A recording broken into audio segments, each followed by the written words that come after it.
भाई ये इतना ब्रिलियंट कैरेक्टर है शेन बॉन्ड। तो शेन बॉन्ड ना भाई ये ऑब्वियसली न्यूजीलैंड का है, तो बहुत लेट ब्लूमर है, ठीक है। तो उसने अपना फर्स्ट क्लास क्रिकेट का करियर ही 21 साल की उम्र में चालू किया था, और उस टाइम भी ना उसको बैक इंजरीज बहुत होती थी। अगर ज्यादा लोगों को पता नहीं, शेन बॉन्ड बैक इंजरीज के कारण उसका करियर थोड़ा शॉर्ट हो गया था, एंड उसने उस टाइम पे सोचा कि यार इंजरीज बहुत होती है, इससे अच्छा मैं पुलिस ऑफिसर बन जाता हूँ। लेकिन फिर फाइनली उसने 26 साल की उम्र में इंटरनेशनल डेब्यू किया, और वही अपनी स्लीक फास्ट और एक खतरनाक बॉलिंग एक्शन थी उसकी।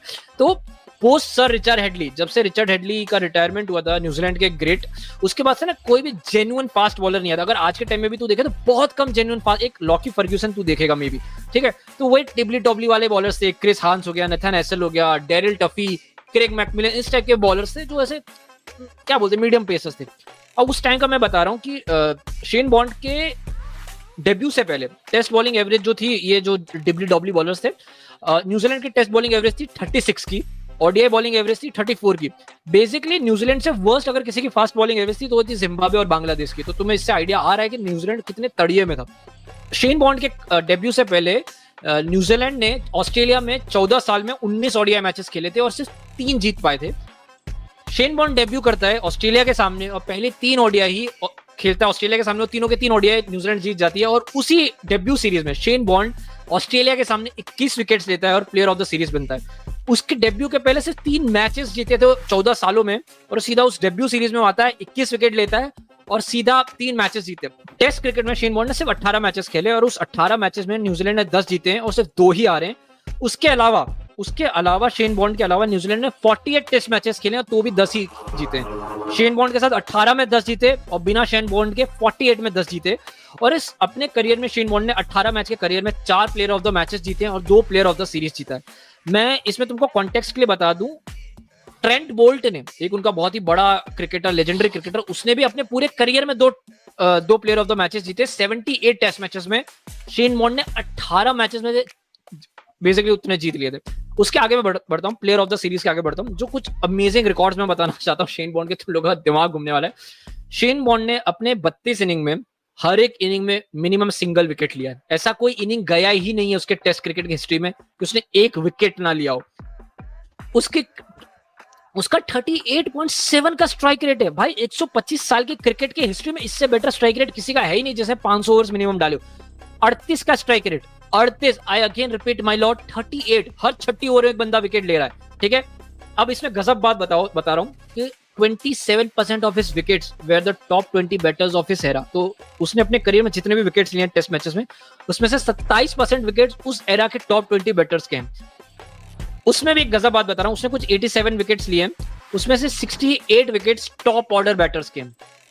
और एक गजब बात बता रहा हूं ठाकुर, तेरा दिमाग लो होगा, उसमें से भी जो 87 विकेट्स हैं उसमें से भी 48 विकेट्स ऐसे हैं जब बैटर्स है ना 10 रन भी नहीं मार पाए थे। बेसिकली वो बैटर को आते ही उड़ा देता था। तो समझ रहे, 87 विकेट्स में से 48 विकेट्स ऐसे हैं जब सामने वाला बैटर 10 रन भी नहीं मार पाया था। तो वो, अगर तुम नए हो और तुमने शेन बॉन्ड के सामने आया तो भाई चुपचाप हाथ ऊपर करो और चल जाओ, क्योंकि बहुत चांसेस हो तुम्हें लपेटने वाला है। That was freaking Shane bond. मैं थोड़ा ओडीआई क्रिकेट के बारे में बात करता हूं। उसका जो डॉट बॉल परसेंटेज था ओडीआई क्रिकेट में वो था 71.2%। मतलब वो जो अपना पूरा स्पेल डालता था उसमें से 72% ऑफ द टाइम वो डॉट बॉल्स होते थे। ये उस टाइम पे शॉन पॉलॉक और ग्लेन मैग्रा से भी बेटर था। इससे 2 बड़ा नाम है उस एरा का, कोई नहीं है। इनफैक्ट उसकी जो बॉलिंग एवरेज है सिंस 1990, उससे बेहतर किसी की बॉलिंग एवरेज नहीं है, दैट इज 20.88। ओडीआई में एक बंदा 21 की एवरेज से बॉलिंग कर रहा था सिंस 1990, उससे बेटर किसी की बॉलिंग एवरेज ही नहीं रही। और यहाँ बड़े से बड़ा बॉलर आ चुका है, ठीक है। उसके अलावा जो उसकी बॉलिंग स्ट्राइक रेट है वो भी सबसे बेस्ट है 1 बॉलिंग एरा में। मतलब उसके बाद 2 बॉल्स बेसिकली इंट्रोड्यूस हो गए थे।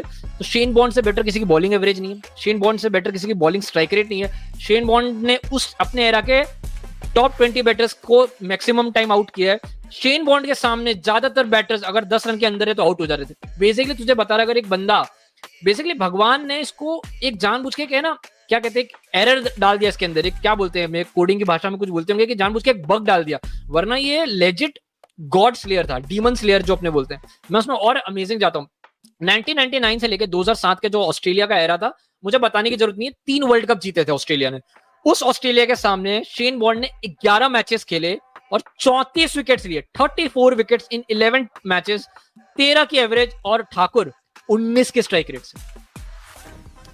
19 के स्ट्राइक रेट से उसने ऑस्ट्रेलिया के सामने विकेट्स लिए थे। वो भी कौन सी ऑस्ट्रेलिया, 1999 से लेके 2007 वाली ऑस्ट्रेलिया। मैं अब उसके आगे और एक बढ़ता हूं। उसने ओवरऑल अपने करियर में 44 विकेट्स लिए ऑस्ट्रेलिया के सामने, 17 ओडीआईज में 44 विकेट्स लिए हैं, और बेसिकली उसके करियर का 30% ऑफ द विकेट्स ऑस्ट्रेलिया के सामने आए। कितनी गजब की बात है कि न्यूजीलैंड की टीम जो ऑस्ट्रेलिया के सामने बेसिकली मीनो थी, उसके सामने जाकर उसने अपने करियर का सबसे बेस्ट परफॉर्मेंस दिया। लेकिन वही भाई, हर कहानी उतनी अच्छी होती नहीं है। बेसिकली उसके इंटरनेशनल डेब्यू के बाद ना उसके कमर में स्ट्रेस फ्रैक्चर्स आए थे, वो भी 3 स्ट्रेस फ्रैक्चर्स आए थे। उसको शोल्डर में इंजरी हुई थी, उसको काफ में इंजरी हुई थी, उसको नी में हुई थी, बहुत सारी जगह इंजरी हुई थी। उसमें से एक बहुत ही मेजर उसको बैक सर्जरी, उसको अपनी कमर की सर्जरी करानी पड़ी थी। मेरे को लगता है आज के टाइम में Shane bond is among the top most underrated player. मतलब हम लोग बहुत बड़े बड़े लोगों की बात करते हैं, वसीम, मगरा, प्रेटली, और करनी भी चाहिए, लेकिन शेन बॉन्ड दुनिया का सबसे बड़ा व्हाट इफ है। अगर भगवान ने उसको कमर की इंजरी नहीं दी होती तो उससे बड़ा कोई नाम ही नहीं था।